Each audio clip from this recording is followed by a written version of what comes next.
दोस्तों, स्वागत है आपका आपके अपने चैनल चमत्कारी ज्योतिष में। आज के इस वीडियो में हम जानेंगे मीन राशि और मीन लगन के जातकों के लिए साल 2022 कैसा रहने वाला है। साल 2022 अगर ग्रह स्थितियों की बात की जाए तो 13 अप्रैल को बृहस्पति आपके लगन यानी कि प्रथम भाव में गोचर करेगा। राहु भी राशि परिवर्तन कर जाएंगे। 12 अप्रैल को मेष राशि में आपके दूसरे भाव में गोचर करेंगे। 29 अप्रैल 2022 को शनि कुंभ राशि में आपके 12वें भाव में गोचर करेगा और 12 जुलाई 2022 को ये मकर राशि में वक्री अवस्था में आपके 11वें भाव में गोचर कर जाएगा। तो जनवरी का महीना मीन राशि के नौकरी पेशा जातकों और वैसे जातक जो साझेदारी में व्यवसाय करते हैं उनके लिए अनुकूल रहने की संभावना है। इस महीने में आप अपने पेशेवर जीवन में कुछ सकारात्मक उपलब्धियां हासिल कर सकते हैं, जैसे कि तरक्की, वेतन वृद्धि इत्यादि, जिसकी वजह से इस दौरान आपका मन प्रसन्न रह सकता है। फरवरी के महीने में कुछ बदलावों की वजह से आपके निजी संबंधों में कलह होने की आशंका है। हालांकि आपको सलाह दी जाती है कि इस दौरान आप धैर्य रखें और अपने मन को शांत रखें।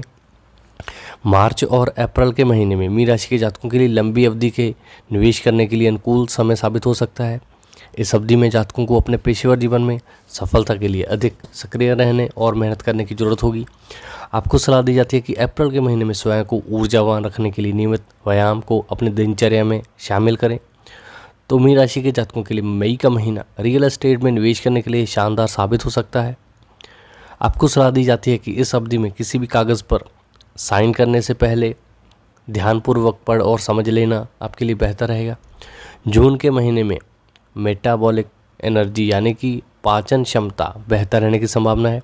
इस दौरान आप ताज़ी साग सब्जियों खाकर और बाहरी तले भुने और वसायुक्त भोजन से परहेज कर स्वयं को स्वस्थ रख सकते हैं। सितंबर और अक्टूबर का महीना मीन राशि के जातकों के लिए प्रेम और रोमांस का महीना साबित होगा।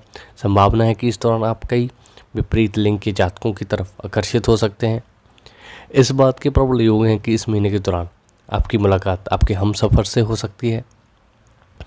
इस दौरान आप कोई भी जल्दबाजी ना दिखाएं। किसी भी रिश्ते को शुरू करने से पहले उसके लाभ और हानि के बारे में विचार करें। वहीं पेशेवर जीवन में आपको सुझाव दिया जाता है कि महीने के दौरान आप अपने लिए ज़्यादा लक्ष्य निर्धारित कर अपना कार्यभार ना बढ़ाएं। साथ ही इस अवधि में अपना ध्यान और ऊर्जा की खपत 1 या 2 परियोजनाओं तक सीमित रखें। तो आर्थिक योजनाओं को लेकर आपको संतुलित रवैया रखना पड़ सकता है। इस अवधि में आपको पिछले निवेश से लाभ मिलने के योग हैं। अंतिम तिमाही में आपके स्वास्थ्य पर थोड़ा नकारात्मक असर पड़ेगा। तो मीन राशि के जातकों को कुछ स्वास्थ्य समस्याएं हो सकती हैं। हर कदम पर अपने अनुभव, धैर्य और कौशल का परिचय देना पड़ सकता है। साथ ही इस अवधि में आपके पारिवारिक जीवन में छोटी मोटी समस्याओं का सामना करना पड़ सकता है। ऐसे में आपको सलाह दी जाती है कि इस दौरान घर के सदस्यों से बात करते समय संयम रखें। वहीं इस अवधि में आपको अपने प्रेम जीवन में कुछ परेशानियों का सामना करना पड़ सकता है। दूसरी तिमाही में बृहस्पति आपकी राशि में गोचर करेगा, जिसकी वजह से आपके पेशेवर और निजी जीवन स्तर में सुधार होने की संभावना है। इस दौरान आपकी जीवन शैली इतनी अच्छी हो सकती है कि साथ ही इस दौरान आप लंबे समय से योजनाबद्ध किसी कार्य को अंजाम दे सकते हैं। वहीं इस वर्ष आपको ऐसे आसार नज़र आ सकते हैं कि आपको अचानक से लाभ होगा। इस अवधि में आप अपने परिवार की ज़रूरतों को पूरा करते नज़र आ सकते हैं। साथ ही इंसानियत से जुड़ा कोई सामाजिक कार्य भी कर सकते हैं। अंतिम 6 महीने मीन राशि के जातकों के लिए बेहतर रह सकते हैं। इस दौरान जीवन के कुछ क्षेत्रों में सुधार या तरक्की की संभावना है। अगर आपकी लव लाइफ की बात की जाए तो मीन राशि के जातकों का प्रेम जीवन सुखद रहने की संभावना है। यदि आप पहले से किसी रिश्ते में हैं, आशंका है कि आपके और आपके पार्टनर के बीच किसी बात को लेकर गलतफहमी हो। व्यर्थ के वाद विवाद से स्वयं को दूर रखें। बातचीत करते वक्त स्वयं को शांत रखें। साल के दूसरे 6 महीने में रिश्ते में मधुरता आने की संभावना है। अगर आपके करियर की बात की जाए तो अगर आप नौकरी की तलाश में हैं तो इस वर्ष नई नौकरी मिल सकती है। वही जो जहाँ तक कार्यरत हैं उन्हें कार्य क्षेत्र में चुनौतियों का सामना करना पड़ सकता है। आशंका इस बात की है कि आपके कार्य क्षेत्र में ऐसी परिस्थिति बनने कि आपको नौकरी छोड़नी पड़ जाए। ऐसे में आपको सलाह दी जाती है कि आप इस दौरान किसी भी तरह का उग्र और तलख व्यवहार कार्य क्षेत्र में ना दिखाएं। इसके अलावा इस बात की संभावना है कि साल 2022 में आपका स्थानांतरण हो। तो मीन राशि के जातकों को सलाह दी जाती है कि साल 2022 में कोई भी नई नौकरी शुरू करने से पहले कंपनी के बारे में अच्छे तरीके से जांच पड़ताल कर लें।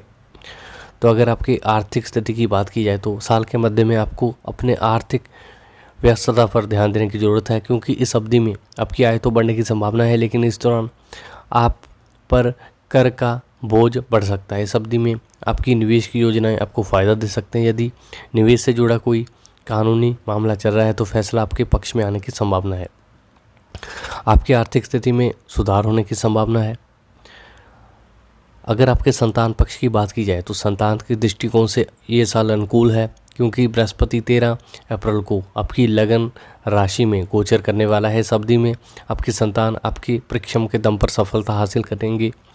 तो बृहस्पति लगन में बैठकर आपके पंचम स्थान, जिसको संतान का भाव कहते हैं, उस पर दृष्टि डालेंगे। तो संतान के लिहाज से भी ये समय बहुत सुखद है। हो सकता है कि अगर आपकी संतान नहीं है तो हो सकता है कि आपको जल्द ही संतान प्राप्ति हो। तो बृहस्पति की आपके पंचम भाव यानी कि लगन भाव से संतान पर दृष्टि रहेगी, जिसकी वजह से नवविवाहित मीन राशि के जातकों को इस वर्ष संतान सुख प्राप्त होने की संभावना है। हालांकि आशंका है कि अप्रैल से सितंबर तक का महीना आपके संतान के लिए थोड़ा प्रतिकूल रहेगा, बाद में अच्छे योग बनते नजर आ रहे हैं। अगर आपके वैवाहिक जीवन की बात की जाए तो इस वर्ष विवाहित मीन राशि के जातकों के लिए उतना सुखद समय नहीं रहने वाला है। इस वर्ष आपके रिश्ते अपने प्रियजनों के साथ बिगड़ने की आशंका है। ऐसे में आपको सजग रहने की सलाह दी जाती है। मीन राशि की महिला जातक जो संतान सुख चाहती है, इस वर्ष संतान सुख प्राप्त हो सकता है। साल के अंतिम 6 महीने में आपको थोड़ी बहुत समस्या हो सकती है। मीन राशि के जातकों को शादीशुदा जीवन में अनुकूल परिणाम ना मिलने की आशंका है। अगर आपके पारिवारिक जीवन की बात की जाए तो इस वर्ष आप काम के प्रति अधिक समर्पित होने की वजह से व्यस्त रह सकते हैं, जिसकी वजह से आप अपने परिवार के साथ ज़्यादा समय गुजारने में असमर्थ रह सकते हैं। अगर आप शादीशुदा हैं तो आपकी संतान आपको सलाह दी जाती है कि इस वर्ष आप समय निकालकर अपने बच्चों को बेहतर प्रदर्शन करने के लिए प्रोत्साहित करें। अगर आपके कैरियर की बात की जाए तो मीन राशि के जातकों के लिए व्यवसाय के दृष्टिकोण से लाभदायक समय है। यदि आप इस वर्ष कोई नया व्यवसाय शुरू करने की योजना बना रहे हैं तो आपको सलाह दी जाती है कि अप्रैल महीने में इसकी शुरुआत करें, क्योंकि इस अवधि में आपको सफलता मिलने की संभावना है। यानी कि जनवरी से मार्च तक की अवधि में किसी परियोजना में निवेश करने से बचें, क्योंकि इस दौरान आपको व्यवसाय को चलाने रखने में अधिक मेहनत और चुनौतियों का सामना करना पड़ सकता है। इस वर्ष आपको अपने व्यवसाय को कानूनी तौर से सही रखने की ज़रूरत है, क्योंकि थोड़े से मुनाफे के लिए कोई भी गैरकानूनी कार्य इस वर्ष मुसीबत में डाल सकते हैं। इस बात की संभावना कि इस वर्ष आपका कोई पुराना व्यावसायिक साझेदार आपके पास किसी नए व्यवसाय से संबंधित योजना और ऑफर लेकर आ सकता है। अगर आपके धन और लाभ की बात की जाए तो ये वर्ष धन के दृष्टिकोण से पॉजिटिव रहे। बृहस्पति आपके 11वें भाव में रहेगा, इस दौरान आपके खर्च बढ़ सकते हैं। वहीं शनि आपके 11वें भाव में मौजूद रहेगा, जिसकी वजह से आय में वृद्धि होने की संभावना बन सकती है। ऐसे में आप इस अवधि में पुराने कर्ज या उधार को चुकाने में सफल रह सकते हैं। इस वर्ष ऐसी भी स्थिति आ सकती है कि जब आपको अपने पिछले निवेश से कुछ हानि हो। हालांकि ऐसी परिस्थिति में आपको आपके बड़े भाई बहनों या मित्रों का सहयोग प्राप्त हो सकता है। इसके बावजूद यह समय नए निवेश के लिए उपयुक्त है, क्योंकि इस दौरान किए गए निवेश में आपको धन संचय करने में मदद मिलने की संभावना है। तो कुल मिलाकर आर्थिक दृष्टिकोण से ये शुभ समय है। ग्रहों की दृष्टि और स्थिति आपको इस दौरान किसी लंबित कानूनी मामले से राहत दे सकती है। अगर आपके हेल्थ की बात की जाए तो मीन राशि के जातकों के लिए स्वास्थ्य के दृष्टिकोण से औसत रहने की संभावना है। इस वर्ष आपको कुछ स्वास्थ्य समस्याओं से दो चार होना पड़ सकता है। बड़ी स्वास्थ्य समस्याओं के आसार इस वर्ष बेहद कम है, लेकिन खराब पाचन तंत्र, लीवर संक्रमण रोग इत्यादि जैसी छोटी मोटी स्वास्थ्य समस्याएं आपको परेशान कर सकती है। तो इस साल आपके लिए जो शुभ अंक है 1, 3 और 4 है। तो मीन राशि की संख्या 12 है, जिसके स्वामी बृहस्पति है। इस वर्ष अंक 6 यानी कि बुध का स्वामित्व रहने वाला है। बुध और बृहस्पति मित्र ग्रह हैं। ऐसे में इस वर्ष आप पेशेवर और व्यावसायिक जीवन में नई ऊंचाइयों को छूने में सफल रह सकते हैं। तो दोस्तों, उम्मीद करता हूँ आपको मेरा ये वीडियो पसंद आएगा।